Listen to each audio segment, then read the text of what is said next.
I'll never forget that rainy afternoon when Dad stormed into my room, his face twisted in rage.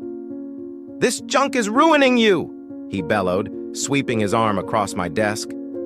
My collection of model airplanes, ones I'd spent months building, each a tiny dream of soaring skies, crashed to the floor in pieces, shards of plastic wings scattered like broken promises. But that wasn't all. He grabbed my sketchbook next, the one filled with drawings of fantastical worlds, heroes, and adventures I'd escape into after school. "Grow up, Alex! This fantasy crap won't pay bills!" He tore pages out, crumpling them into balls and tossing them into the trash. My guitar, propped in the corner, the one Grandpa gave me before he passed, met the same fate. Dad snatched it up and smashed it against the wall. Strings snapped like heartstrings, wood splintering. Everything I loved, everything that made me feel alive, lay in ruins. I was 14, and Dad had always been the practical one. Mom left us years ago, chasing her own dreams, and Dad buried his pain in work. He was a mechanic, fixing cars all day, coming home exhausted and bitter. "Life's about survival, not daydreams," he'd say. But my junk was my sanctuary. Those models reminded me of Grandpa's stories about flying in the war. The sketches were my way to create beauty in our dingy apartment. The guitar, it was my voice when words failed. Now it was all gone. I screamed at him, tears streaming. "Why do you hate me?" He just muttered, "I'm saving you," and slammed the door. For weeks, I barely spoke to him.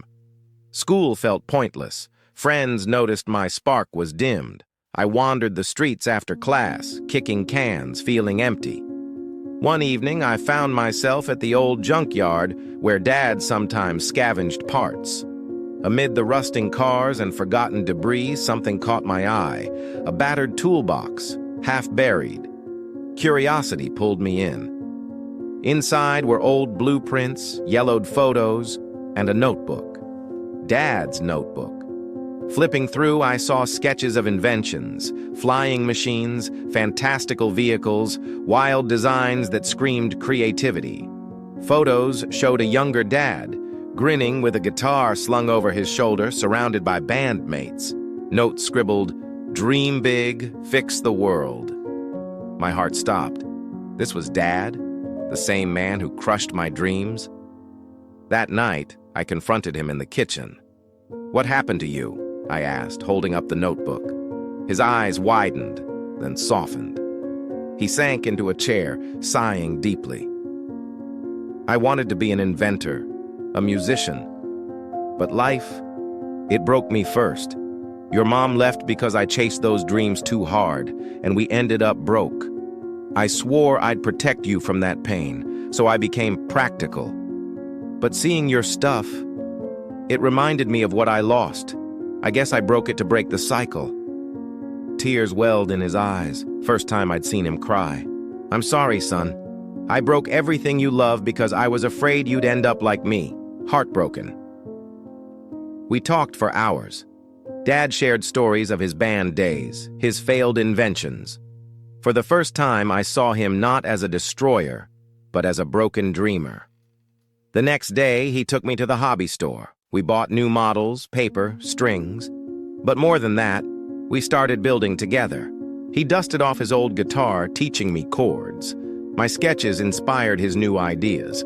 We even prototyped a mini drone from junkyard parts. It wasn't perfect, but it flew.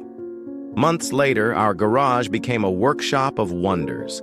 Dad quit his dead-end job to start a repair business with a twist, custom inventions. My art? It landed me a school exhibit.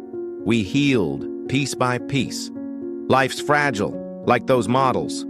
Sometimes the people who break us are shattered themselves. But forgiveness rebuilds stronger. Dad didn't just break everything I love. He helped me rediscover it, with him by my side.